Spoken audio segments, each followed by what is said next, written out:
যখনই কোনো পার্সেল আসে আনপ্যাক করার জন্য আমার মনটা কেমন জানি করে, আর সাথে সাথে ক্যামেরাটা অন করে আমি আনপ্যাক করা শুরু করে দিই, কারণ দেখতে চাই যে কীরকম জিনিসটা বা কীরকম যেটা অর্ডার করছে সেটা দিয়েছে কিনা।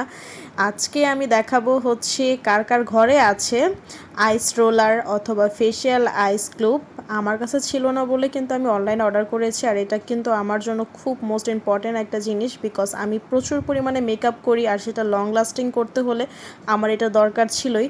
আর আমি যদি ফ্রিজ থেকে সরাসরি আইস কিউব ব্যবহার করি সেটা একদম আমার পুরো শরীর পানি দিয়ে ভিজে যায়, বা আমি হাতে ধরে রাখতে পারি না, হাতটা পুরো ঠান্ডা হয়ে যায়, তো অনেক সমস্যা হয়। তো এটা অনেক কাজে দেবে আমার। ওইখানে একটা এই যে ছোট্ট একটা মগ আছে, সেই মগ দিয়ে আপনি পানিটা জাস্ট ভরবেন আর হচ্ছে ফ্রিজে রাখবেন। যখন এটা আইস হয়ে যাবে তখন মুখাটা খুলে দেন হচ্ছে আপনি আপনার ফেসে অ্যাপ্লাই করবেন। এতে আপনার আঙ্গুল একদম ঠান্ডা হয়ে যাবে না বা খুব খারাপ লাগবে না। অনেকে আছে যে আঙ্গুলগুলো একদম পুরো বরফ হয়ে যায়, ধরতে পারে না।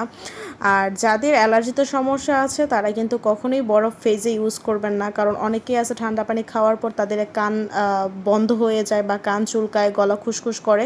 তারা একদমই আইস থেকে দূরে থাকবেন, কারণ যদি আপনারা ভালোর জন্য ফেজে আইস লাগান দেখা যাবে ব্রণ আসা স্টার্ট করবে। তো আমি চাই না আমার মতো কারো ব্রণে কোনো সমস্যা হোক, কারণ এটা খুবই পেন। তো যাদের অ্যালার্জিতে সমস্যা নেই শুধুমাত্র তারাই বরফ ইউজ করবেন।